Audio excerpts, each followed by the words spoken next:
Tapi ada juga part yang kita buat reprogram, skrip dah cantik bagi apa semua, tak beri kesan yang baik pada orang tu. Nah, isunya dekat mana tuan-tuan dan puan? Cabaran dia adalah dekat hardware orang tu. Tidur. Ini berkaitan dengan hipnosis ni, tidur-tidur. Kerja saya menidurkan orang lain dengan hipnosis kejayaan.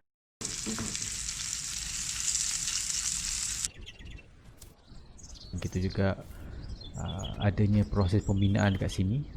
Jadi ikutlah kreativiti nak bangunkan markas ataupun base kita tu macam mana.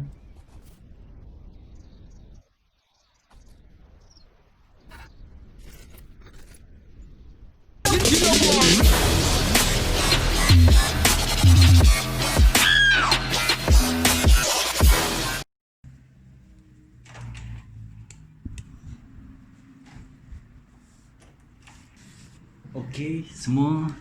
Assalamualaikum, salam hidup hebat luar biasa. Nah, bersama saya lagi, Alhamdulillah, di channel Master Ray. Harap anda semua dalam keadaan yang baik luar biasa.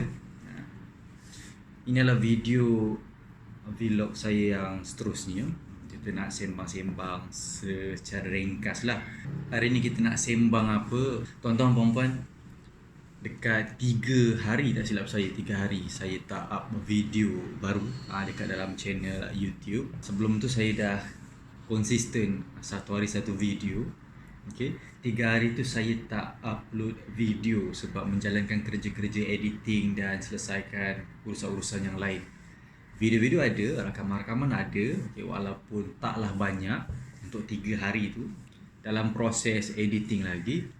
Dan nanti saya akan upload lah hutang 3 video lagi dalam channel YouTube ni. InsyaAllah, mudah-mudahan video tersebut tu kurang lebih ada input ataupun manfaat je lah. Saya ada plan macam sebelum saya bagi tahu, kita tengah buat persediaan lah untuk buat recording ataupun rakam video cerita tentang kisah-kisah seram, kisah-kisah nyata daripada pengalaman lah selama menekuni bidang-bidang rawatan alternatif, okay? Dalam jurusan bab-bab mistik ni. Dulu pernah bantu dan pernah terbabit dalam bidang tersebut, jadi ada banyak pengalaman lah. Saya sendiri ataupun sahabat-sahabat saya akan gunakan peluang yang ada untuk buat rakaman lah, berkongsi kepada anda dalam channel Master ini tentang kisah-kisah seram juga. Okey, apa aktiviti setiap hari yang saya buat? Okey, selain daripada saya menulis, buat video, buat editing kan. Okey, macam yang saya pernah share pada anda pada video-video sebelum ni. Okey, saya jalankan kerja-kerja, menukarkan idea dalam bentuk grafik. Saya bantu peniaga-peniaga lah. Okey, untuk buat banner, banting, kalau ada orang buat majlis kahwin ataupun apa sahaja majlis yang perlukan dia orang punya banting kan, nak edit sikit gambar dia orang, okey. Itu adalah kerja-kerja yang saya buat lah. Saya juga mengisi masa lapang saya, ada hobi lah. Okey, hobi saya apa selalunya? Tuan-tuan dan puan, selalu saya akan sediakan masa untuk pergi tengok wayang. Okay, saya akan sediakan masa untuk baca buku. Saya akan sediakan masa untuk buat research. Okay, saya akan sediakan masa saya untuk bermain video game. Okay, game yang macam mana saya minat main ataupun saya banyak luangkan masa main ni, game yang dia punya unsur tu berkaitan dengan adventure, strategi, yang kena banyak fikir, boleh susun atur kita punya strategi. Okay, game yang berbentuk tactical. Game yang macam tu nice, saya sangat-sangat minat lah, suka lah. Okay. Dan paling saya suka game yang kita boleh urus ataupun game yang kita ni boleh set nak mission tu macam mana. Okay. Jadi saya sampai bermain game yang baru-baru ni menjadi admin lah, orang panggil admin kepada sebuah private server lah. Hampir setiap pagi ataupun kadang sebelah petang sebelum saya mula operasi kerja, saya akan buka dulu, tujuannya untuk check je.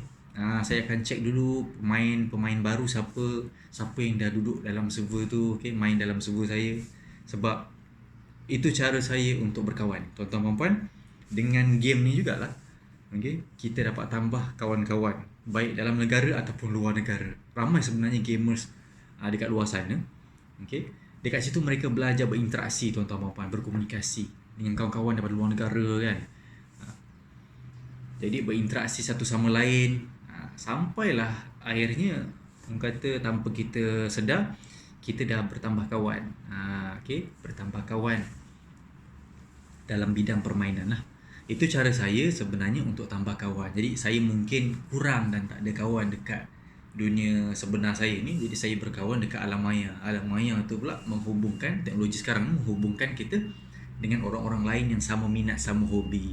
Jadi itu cara saya untuk saya dapat kawan, untuk saya dapat bangunkan kemampuan yang saya ada, nak saya kongsikan dan sebagainya. Saya bantu orang kat dalam game, pemain-pemain baru dan sebagainya. Itu sebenarnya untuk melatih komunikasi saya dan orang kata rasa happy untuk bermain sama. Jadi taklah kita main seorang-seorang tepu kan, tak ada apa kan, tak ada matlamat kan. So game tu membantu saya orang kata membangunkan kreativiti lah. Game ni baru lagi, sangat-sangat baru tuan-tuan puan-puan. Belum lagi orang kata perfect lah game ni. Dalam tempoh masih lagi diupdate.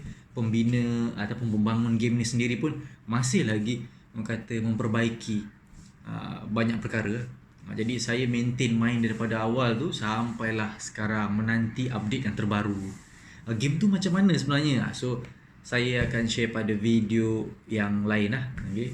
Kalau saya nak share sekarang ni mungkin sedikit sedutan je lah yang anda boleh tengok sekarang ni. Inilah game Dead Side. Nah, map yang besar. Ini dekat tapak pembinaan yang saya bangunkan sendiri.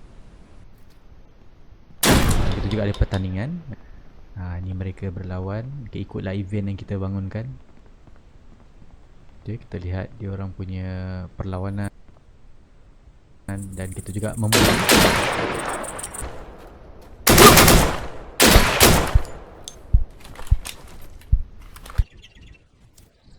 Kita juga adanya proses pembinaan dekat sini. Jadi ikutlah kreativiti nak bangunkan markas ataupun base kita tu macam mana.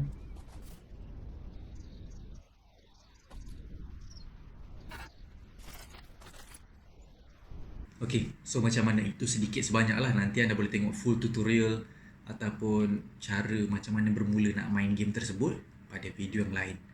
Siapa yang minat bolehlah tonton, siapa yang tak minat skip saja, tak payahlah tonton video tu. Okay, tengoklah video-video saya yang lain. Apa yang saya isi selama 3 hari saya tak dapat upload video ni tuan-tuan puan-puan. Saya sibuk buat editing video. Video apa? Okay, ada video berkaitan masakan. Duduk kat dapur kan. Masalah membanyak kat dapur, tengah masak untuk hidangkan pada orang lain. Jadi saya ambil kesempatan untuk rekod lah.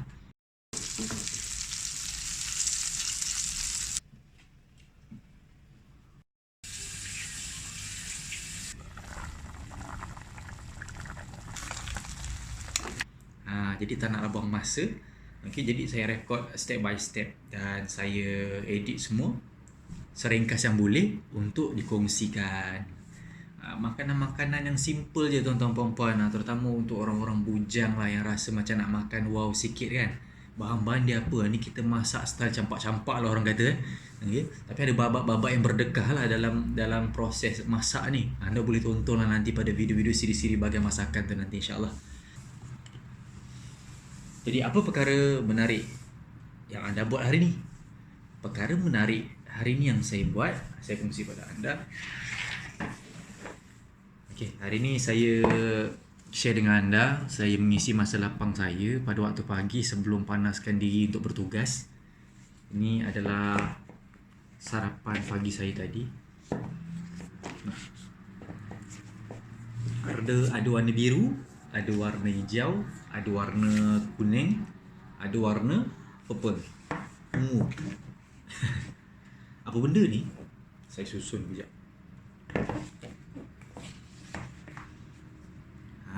Okay. Anda boleh tengok OTAK, otak.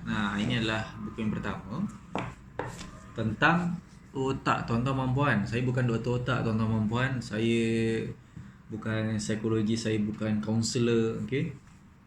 Saya seorang hipnotis dan seperti trademark dalam siri channel Mastery ni, inspirasi hipnotis jalanan, tuan-tuan dan puan. Okey. Otak. Nah, gambar pun otak.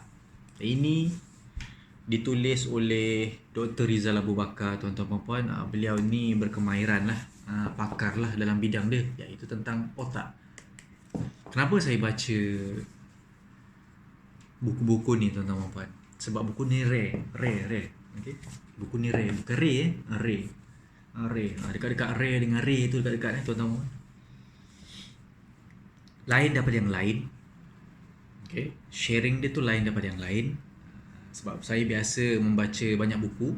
Jadi sharing dia ni ilmiah, fakta. Saya pun suka bab fakta ni. Jadi sangat-sangat membantu saya untuk bantu orang lain. Okay, untuk sharing dia. Cara meningkatkan kapasiti otak dan tips pemakanan untuk meningkatkan prestasi otak. Ini buku pertama. Okay. Buku yang kedua, warna purple. Tajuk dia tidur. Ini berkaitan dengan hipnosis ni, tidur. Kerja saya menidurkan orang lain dengan hipnosis kejayaan. Tuan-tuan dan puan, macam mana tu? Tapi tidurnya lain. Ini dia cerita tentang tidur sebenar kita lah. Tidur hipnosis dengan tidur sebenar beza tuan-tuan dan puan. Tunggu sharing saya tentang hipnosis. Okey, untuk buku tidur ni, cara meningkatkan kualiti tidur dan ketahui impak tidur di dalam kehidupan seharian kita. Rahsia tentang tidur, tuan-tuan dan puan. Okey. Ini saya pernah juga kongsi sedikit input lah pada saya punya student dan pada saya punya klien. Tak kisahlah jadi isu yang berkaitan emosi ke fikiran, kita minta dia betulkan dia punya tidur. Dia dapat kualiti tidur yang baik, insyaAllah kehidupan dia luar biasa baik. Yang seterusnya warna oranye ni, aktiviti. Tuan-tuan dan puan, ketahui aktiviti yang dapat meningkatkan kecerdasan otak dan aktiviti seharian yang biasa kita lakukan menurunkan kecerdasan otak. Kebiasaan-kebiasaan berkaitan untuk tingkatkan prestasi otak. Adakah kebiasaan kita kebiasaan yang betul ataupun belum cukup betul? Jadi kita kena betulkan apa yang betul. Kita kena betulkan kebiasaan kita yang luar biasa lah dalam kehidupan kita. Jadi kita kena betulkan kebiasaan kita yang biasanya kita buat. Aku pun tak tahu aku cakap apa. Tunggang terbalik juga tadi. Okay. Kudapan. Yang seterusnya warna hijau. Ketahui kudapan yang meningkatkan kecerdasan otak dan makanan seharian yang biasa kita makan menurunkan kecerdasan otak. Ini kita belajar tentang resipi, jenis-jenis makanan, nak kena makan apa. Okay. Kita boleh tengok secara terperinci lah. Sharing-sharing ringkas ni mudah. You nak hadam. Penulisannya pun pada saya wow, menarik. Okay. Simple. Penggunaan bahasa-bahasa hipnotik, tuan-tuan dan puan. Orang-orang hebat ni. Jadi kita kena follow. Kena belajar. Kita jangan rasa kita pandai atau jangan rasa kita tahu. Okay. Jadi tambah ilmu lagi supaya otak kita ni berkembang. Boleh? Bukan tubuh saja berkembang. Jadi biarlah kepala otak kita, kebijaksanaan kita ni, ilmu-ilmu kita ni berkembang. Jadi manusia yang bermanfaat, insya-Allah. Ini sharing saya. Okey, panduan ni rare tuan-tuan dan puan. Ini dapat pun sebabkan beli produk OCOC, beli produk minuman untuk nutrisi otak tu. Dihadiahkan buku-buku ni. Jadi dikumpulkanlah setiap koleksi-koleksi ni. Bila dahaga kan, rasa macam nak kena top up balik kepala otak ni, saya buka lah, baca. Ini untuk mengingatkan diri sendiri, tuan-tuan dan puan. Jadi baca, buat nota sikit kan. Mana yang penting, fakta-fakta yang perlu diingat untuk disampaikan pada orang lain, insya-Allah diambillah sedikit info-info tersebut. Mudah-mudahan bermanfaat pada orang lain. Jadi saya taklah kongsi kesemuanya ni kepada anda dalam video saya. Itu pun poin-poin penting je lah. Apa yang saya nak kongsi pada video ringkas ni. Ni sarapan pagi saya tadi, tuan-tuan dan puan. Menarik ke? Menarik, tuan-tuan dan puan. Apa lagi bahan bacaan saya? Tunggu pada video-video yang berikutnya nanti. Saya akan kongsikan buku berkaitan hipnosis tu apa je saya baca. Buku berkaitan bawah sedar tu apa je. Okay, siapa je yang saya follow ni. Saya praktik apa je. Okay. Kenapa saya minat tahu tentang otak? Semua orang ada otak, tuan-tuan perempuan. Anda pun ada otak, betul. Tuan-tuan perempuan pun ada otak. Hari-hari kita pakai, betul. Tapi kita tak tahu sihat tak sihat. Kita tak tahu kadang cara guna dia macam mana. Kita tak tahu kadang spesifik gerak kerja dia macam mana.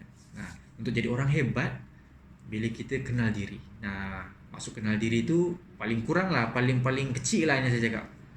Dia tahulah pasal berfikir tu. Gerak kerja fikiran ataupun dia kenal lah pasal otak ada ni, serba sedikit. Jadi kenapa saya ambil tahu pasal otak? Sebab dia hardware. Saya ni belajar hipnosis, tuan-tuan dan puan. Saya bantu orang untuk programkan, untuk buat programming, reprogram balik. Tapi ada juga part yang kita buat reprogram, skrip dah cantik bagi apa semua, tak beri kesan yang baik pada orang tu. Isunya dekat mana, tuan-tuan dan puan? Cabaran dia adalah dekat hardware orang tu. Hardware seseorang tu perlu diperbaiki. Hipnosis, NLP dan apa saja perkara-perkara lain, tips-tips, teknik-teknik itu adalah software, tuan-tuan dan puan, software untuk hardware tadi. Kalau hardware tu dah problem, rasa-rasa kita nak pakai software. Rasa-rasa kita nak pakai software tu pada hardware ni macam mana? Tu jangan tanyalah. Kenapa tak beri kesan yang terbaik lah. Jadi hardware tu kena ada cara penjagaan dia. Macam mana nak tingkatkan, nak perbaiki, nak adjust balik hardware tu supaya luar biasa bagus. Bila hardware dia bagus, insyaAllah pakailah software apa pun berkesan. InsyaAllah selalunya mesti berkesan, mesti padu. Jadi info-info macam ini banyak sangat membantu saya menguruskan klien dan sebagainya lah. Jadi kalau klien yang susah sangat nak ada informasi, kita buat program tu payah sangat kan. Saya suka buat pendekatan, beri ilmu, beri sedikit tips pada mereka. Cubalah adakan rutin-rutin yang bagus untuk perbaiki dia punya hardware. InsyaAllah lepas tu bila nak terapi dan sebagainya, proses dia jadi lebih mudah. Itu saja rasanya sharing ringkas untuk video kali ini. Salam hidup hebat luar biasa. Saya Master Ray, jumpa anda lagi, tuan-tuan dan puan. Hai, salam hidup hebat luar biasa. Adakah anda berminat dengan dunia fikiran bawah sedar ataupun hipnosis? Jika anda berminat untuk mengetahui lebih lanjut ataupun anda adalah seorang peminat berkenaan dunia fikiran bawah sedar dan hipnosis itu sendiri, ini adalah channel khusus untuk anda. Tonton video-video kami dan ikuti perjalanan kami, insyaAllah.